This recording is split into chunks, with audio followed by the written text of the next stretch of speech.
Épreuve orale collective. Vous allez écouter plusieurs documents. Avant chaque écoute, vous entendez le son suivant. Pour répondre aux questions, cochez la bonne réponse. Vous allez écouter 2 fois un document. Vous écoutez une émission à la radio. Lisez les questions. Écoutez le document, puis répondez.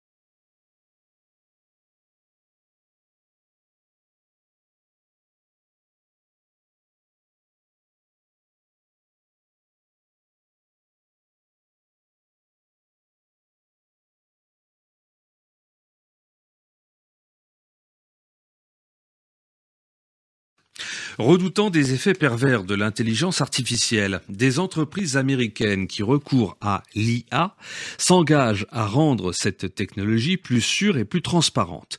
Elles promettent de mettre au point des systèmes de marquage des contenus créés par de l'IA pour réduire les risques de fraude et de désinformation. Les fausses photographies et les montages perfectionnés, appelés deepfake, existent depuis des années, mais l'IA générative, capable de produire du texte et des images sur une simple requête en langage courant, fait craindre un déferlement de faux contenus en ligne.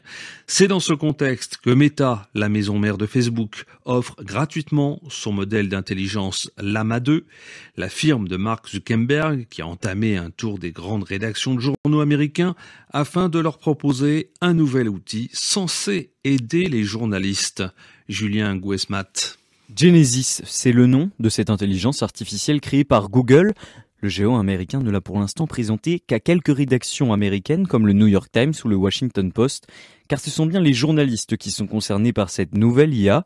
Lors de sa présentation aux rédactions, Genesis a prouvé qu'il pouvait aider à trouver des titres, des tournures de phrases, mais aussi générer du contenu, y compris sur des informations en direct.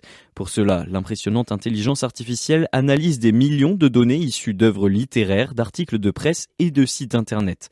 Présenté comme un assistant pour les journalistes, le projet est encore en phase de test, mais les rares personnes à l'avoir vu en action se sont dit troublées par son efficacité.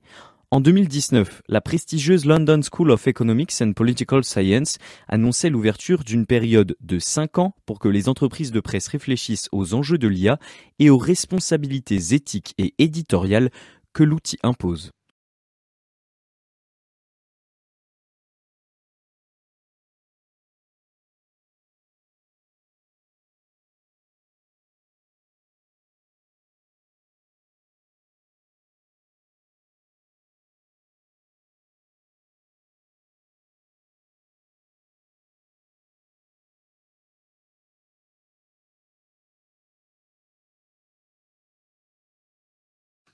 Redoutant des effets pervers de l'intelligence artificielle, des entreprises américaines qui recourent à l'IA s'engagent à rendre cette technologie plus sûre et plus transparente.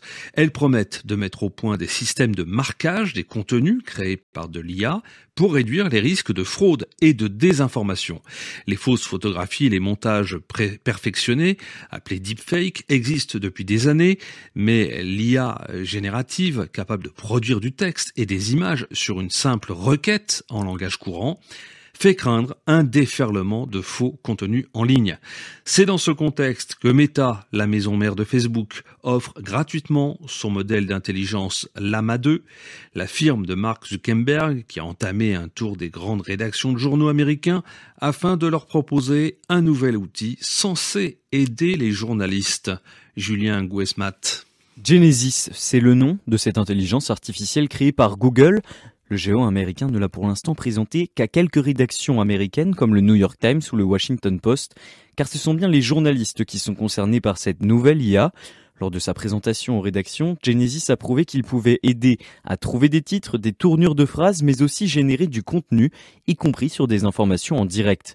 Pour cela, l'impressionnante intelligence artificielle analyse des millions de données issues d'œuvres littéraires, d'articles de presse et de sites internet. Présenté comme un assistant pour les journalistes, le projet est encore en phase de test, mais les rares personnes à l'avoir vu en action se sont dit troublées par son efficacité. En 2019, la prestigieuse London School of Economics and Political Science annonçait l'ouverture d'une période de 5 ans pour que les entreprises de presse réfléchissent aux enjeux de l'IA et aux responsabilités éthiques et éditoriales que l'outil impose.